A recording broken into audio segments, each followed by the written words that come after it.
মোৰাবাৰীত সাংবাদিকক আক্ৰমণ।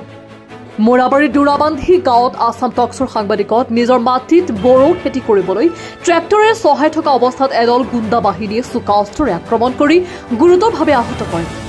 আছাম টক্সৰ বৰছৰৰ সাংবাদিক মুস্তাফা জামানক মাটিবাৰীৰ সংক্ৰান্তত স্থানীয় ভূমাফিয়া আব্দুল মতিনৰ নেতৃত্বত অহা 7জনীয়া এটি গুণ্ডা বাহিনীৰ দলটোৱে ৰড আৰু কুঠাৰেৰে আক্ৰমণ কৰে। আব্দুল মতিন পূৰ্বেও মাৰ্ডাৰ কৰি 10 বছৰ জেলত গৈছে। স্থানীয় ৰাইজে ঘটনাৰ সন্দৰ্ভত খবৰ পাই সাংবাদিকগৰাকীক মোৰাবাৰী এফআৰইউত হস্পিটেলত ভৰ্তি কৰাই সাংবাদিকগৰাকীক বৰ্তমান মোৰাবাৰী চিকিৎসালয়ত চিকিৎসাধীন হৈ আছে। ইফালে সাংবাদিকগৰাকী মোৰাবাৰী আৰক্ষী থানাত ঘটনা সন্দৰ্ভত এখন এজাহাৰ দাখিল কৰে। নিউজ ডেস্ক ৰিপৰ্ট, প্ৰতিদিন লাইভ। লালিপাৰত আমাৰ মাটি আছে, সেই মাটিৰ সন্মুখেদি অলপ জেগা মানে বেলেগ এজনৰ মাটিৰ সন্মুখেদি গৈছে। এইখিনি কিন্তু চৰকাৰী ৰাস্তা। তাৰপিছত মই ৰাতিপুৱা গৈছিলোঁ নিজৰ মাটিত হাল মাৰিবৰ কাৰণে। চিকান্দাৰ আলীৰ ল'ৰা 7জন মানে আহি পেলাই মোক মানে আঘাত কৰিছে, আঘাত কৰিছে, উঠাই লৈ আহিছে, ঢেকা লৈ আহিছে। আহি পেলাই মই থিয় হৈ আছিলোঁ। প্ৰথমতে মোক গেজা মাৰিলে, বুকুত মাৰিলে।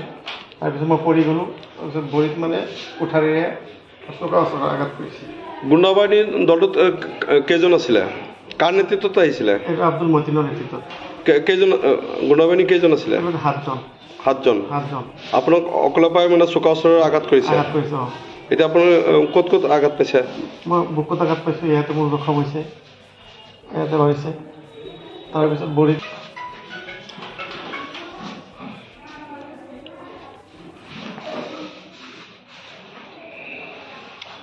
কৃষিকাৰ্যৰ লগত মই জড়িত। মই খেতিয়ক, মোৰ দেউতাক কৃষিকাৰ্যৰ লগত জড়িত।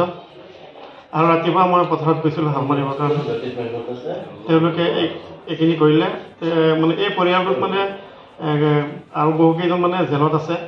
আগতে তেওঁলোকে মাৰ্ডাৰ কৰিছে। সেই বৈ বাবুকে দেখুৱাই আছে আমাৰ মাটিখিনি তেওঁলোকক তাতে বিক্ৰী কৰি দিব লাগে।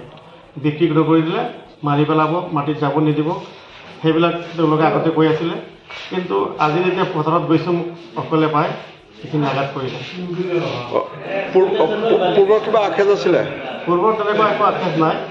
মানে তেওঁলোকৰ মানে এটা হেৰি মানে আমাৰ মাটিখিনি তেওঁলোকৰ তাতে বিক্ৰী কৰিব লাগে। তাতে আমাৰ 3.5 বিঘা মাটি আছে। এই মাটিখিনি তেওঁলোকৰ তাতে বিক্ৰী কৰিব লাগে।